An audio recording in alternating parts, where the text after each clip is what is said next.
welcome back to my channel. I wanted to do kind of a sit down and talk about 10 things that I wish I knew before having a baby. I don't even know why I said it like that, but I'm almost 2 years postpartum, and a lot of these topics I'm gonna talk about is if you see me looking down, that's why, so I don't get off track like I always do. But I'm almost 2 years postpartum. Grady will be 2 in November, which I cannot believe.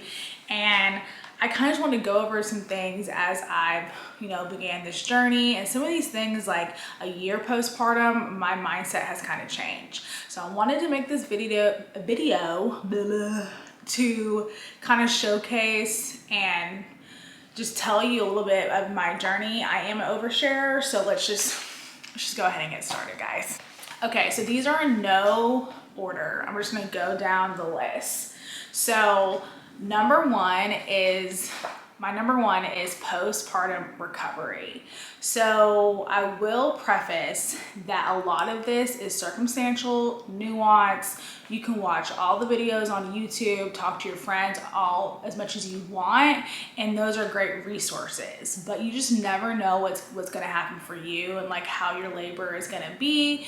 And so for me, for some context, is that I had a vaginal delivery and I had a 2nd degree tear. I don't know how many tears I had. I just know I had one from I don't know what you can say on YouTube. So I'm gonna just try to be PG, but from my V to my A, catch on to that.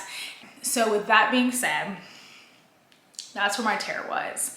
And it really, I'm already kind of prone to things down there because I have colitis. So my recovery was pretty good.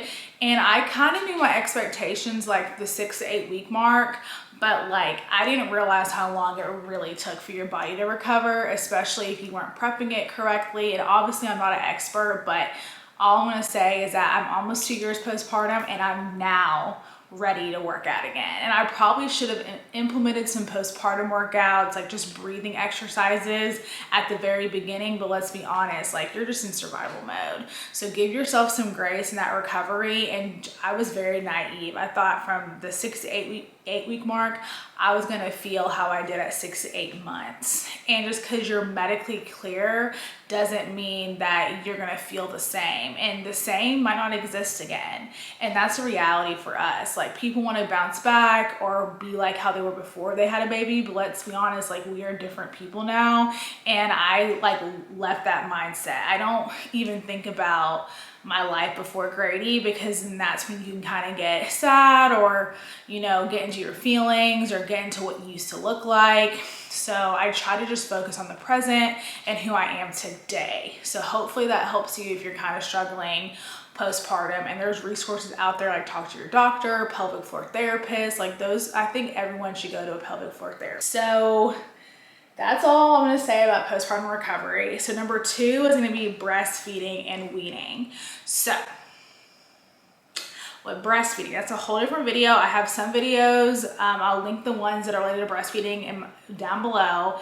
So with breastfeeding, where do I even start about the things that no one told me? Weaning can be harder than starting. Let me repeat that. Weaning can be harder than starting sometimes, at least for me. I had so much anxiety, a little bit definitely starting. I had my own little obstacles with breastfeeding, but then weaning was a whole thing I feel not a lot of people talk about, and I have a video down below that goes into it. But since we're on the topic with breastfeeding, no one will really tell you, maybe now they will, how often you have to breastfeed. You are doing it around the clock. It is a sacrifice, and it's not for everyone, and that is no shade. Some people, it's just not for them. You're not a bad mom if you don't breastfeed. I'm a firm believer that is best, but there are gonna be people who talk about it no matter how you feed your kid, people are gonna talk about it, okay? Formula, breastfed, hybrid, they're gonna talk about it. Your in-laws, your mom, your dad, your siblings, everyone's gonna have an opinion about how you feed your kids, especially your first baby. So I'm telling you now, ignore them and just do what's best for you and your mental health, okay? Number 3, solid foods. Baby-led weaning to me was really helpful, and I feel like it set a good foundation for Grady, and he is a pretty good eater, even though he's about to be 2. Like, his pediatrician said he might get pickier as he gets older. So far, so good, and I do feel like it's with baby-led weaning. I just bought a digital class through Tinyhood. It's a class that I found, a platform I found when I was pregnant, because I was pregnant during the pandemic, and in-person classes just weren't available to me. So, and then now is like my time. It's a lot easier for me just to watch a video. So I really suggest using Tinyhood if you're having a little bit of anxiety. I will say is that, like, for me, I had PPA, and sometimes these milestones will kind of trigger your PPA. It's a lot of like ups and downs with it. At least that was the case for me. So that's something to say. Like with solid foods, I really didn't know how that was gonna go, and I kind of did a hybrid between baby-led weaning and purees. Like if we were like out and about, I would just do like a puree. But as he got older, like 9 or 10 months, he was solely baby-led weaning. I would have purees here and there, but he would feed him himself. I was really big on like him feeding, like him spoon feeding himself. It's really messy, but let your kids get messy. That's something I wish a woman told me, like, or if you're like really clean, like just let it go sometimes, because that's really good for their development. Let's keep that in mind. Number 4, pets. So pets, they're amazing with kids, but it's really hard. I feel like they kind of go to, this is my experience. I love my dogs. Now just singular dog. We lost a dog the past couple of months, but back when we had 2 dogs, they kind of go on the back burner that first year because you're just so sleep deprived. But whenever we do have a second baby, God willing, I'm gonna make sure like I get out and like walk my dog more, because at my old house we had a fence and like we just let them out, which was really nice, because you don't know how your recovery is. Like your partner is gonna have to do a lot of that, and it might be hard if you don't have a fence or an easy walkable neighborhood. So just keep in mind that it is an added responsibility with dogs, and it does take a minute for them to get used to each other and feel safe. But I never would leave my dogs with Grady. I feel like that goes without being said, and it can take a minute for them to really bond. Dogs can go either way. Louis loved Grady. He gravitated to him since the day he was born. He tried to play with him. He would drop toys at his like body when he was doing tummy time. And then Coco was kind of like the auntie, bigger sister vibe, and now that it's just her, she's really embodied some of Louis's love for Grady, and like she'll play with him and stuff like that. So I will say, when you're first having a baby, you're gonna feel a little bit different about your animals at first, and then as time goes by, you will be better about them. So little tip there. Number 5 is time. So time as you know it is gonna be completely different. Even if it doesn't matter how you feed your kid, everything revolves around your child and their schedule. I was super flexible, but I was really big on naps. Like I would at least do a card nap, or I prioritize naps because that's how I got work done. So I did all about taking care of babies. I've touched on that a lot. When Grady was like the first like 18 months, I was all about taking care of babies because she really got me through, and she was a great tool for me to be able to work from home with Grady. And then I was able to keep him home until 16 months. And honestly, I really think it was because of taking care of, because she gave me the tools to prioritize his naps and him to take longer naps. Every kid's different, but infant sleep, time, I'm gonna get into that later. Time is crazy. Like I'm used to it now because Grady's almost 2, and obviously it's always evolving as they get older and start new things. But at first, at least for me, and again, I had him during like the peak of the pandemic, it was hard for me to do things, and just give yourself some grace. Time is crazy. It's a whole thing. So this kind of piggies back off of postpartum recovery, and this is number 6. This is exercise. So I will preface that I did Orange Theory for almost 4 years before I got pregnant, and I was doing it a little bit, but then like COVID hit, and I just like didn't feel comfortable exposing myself to Orange Theory when I was pregnant because it was pre-vaccines, yada yada yada.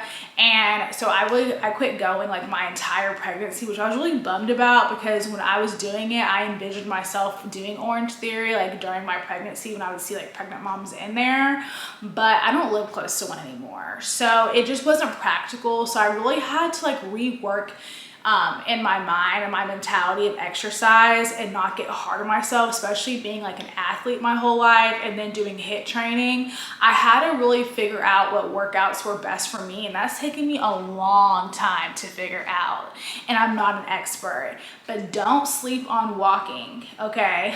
Walking will make you feel so much better, and I don't feel like people talk about that enough. Like, walking is so good for you, and it's so easy to do. And so I wish I could go back and tell my old self, like even in the super postpartum days, to go out for like a 15-minute stroll. I think it really would have helped my mental health, but I was just in survival mode. It's like your perspective changes as you see the other side of it. And I had to really train myself and redirect my mentality to think, okay, I don't have to go to Orange Theory for an hour. I need to do just like a 20-minute stroll in, you know, a park, like just try to move my body more. And I started implementing that mindset probably literally like 2 months ago. Maybe not 2 months ago. I probably started getting more serious about walking like on and off from like when Grady turned like 9 months to now. But since we were in our new house, we actually have sidewalks and everything, I've really been trying to implement this, and it's really helped me in my mental health. And weight loss is not my focus, it's just making me feel better, just period. And if weight loss happens, it happens, but sometimes things that you did before baby might not work for you after you have a kid. And it could be logistics like it was for me. It could just be like physical, mentally. And just so you know, like there's other things out there, and there's other things that are really good forms of exercise. Like I started doing the Peloton. Like I wish I had the Peloton the first year, because my boobs, like that would have been perfect for me, because I love to run. I love the endorphins, and the Peloton does that for me, and it's way easier on my body and my joints.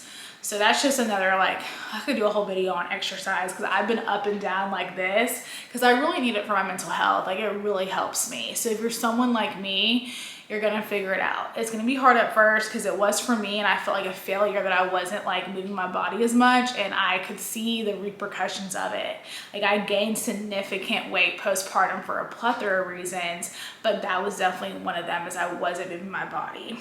So 7, it is doctor bills. So a lot of people don't talk about like how expensive it is to have a baby in America, and if you're like middle class and like middle to upper middle class, like you get kind of screwed.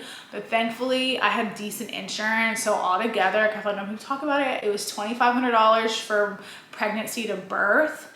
And then something that you need to, like, we put money aside for all these things, all these expenses, but something I wish someone would have told me is put money aside for things that might happen to you or your baby. So outside of just like labor and delivery. So for example, Grady had, oh, my battery is about to die. Let me change it real quick. Excuse like the mess back there. Intermission. Just kidding. But what I was saying, so with Grady, with the hospital bills, is that he had what was called a hydrocele, which basically it's when the scrotum, like down there, and like, I don't know the scientific terminology, but the sac. So I didn't know this because I am not a man. So the intestines are connected to down there. And so when they're in your stomach, it drops out you know, and it's supposed to close a gap. And Grady's one side of his didn't close all the way, so fluid was leaking into his sac. And so at 3 weeks, his pediatrician called it, because like the swelling is like normally down there, like no matter like what sex, the it's swelling. Obviously, like I'm a medical professional, let me preface that.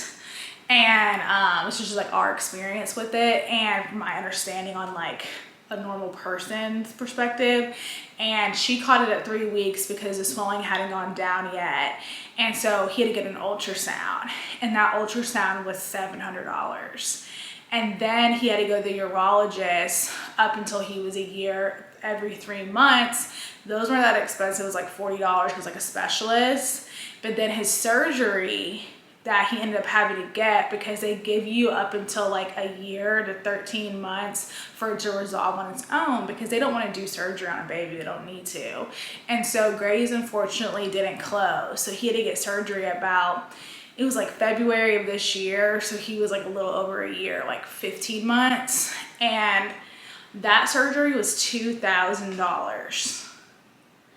And so there's things like that, you just like, and it's a very common thing. Like I was talking to people about it, like my coworker had that surgery done when he was a baby. So like a lot of like common, like non-life threatening diseases or conditions can happen. So just prep like a little bit of extra money if you need to, in case something like that were to happen. Because I wish someone would have told me that, because I would not have anticipated like other things, or if your baby's in the NICU, like just things like that. Like obviously you don't want to think negatively, but you do want to be prepared. So number 8 is, I wish someone would talk about, which I knew about, the learning curves. So a lot of motherhood, at least for me, a little ups and downs. And once you get accustomed to one thing, something new happens. It could be with milestones. It could be how you feed your kid. It could be them going from like their different naps. Like those nap transitions were really hard on me too, especially from 2 nap to 1 nap. So just give yourself some grace, and everything is a learning curve. And sometimes it gets changed up. So that's something I wish someone would have told me or talked to me more about, is the learning curves of motherhood.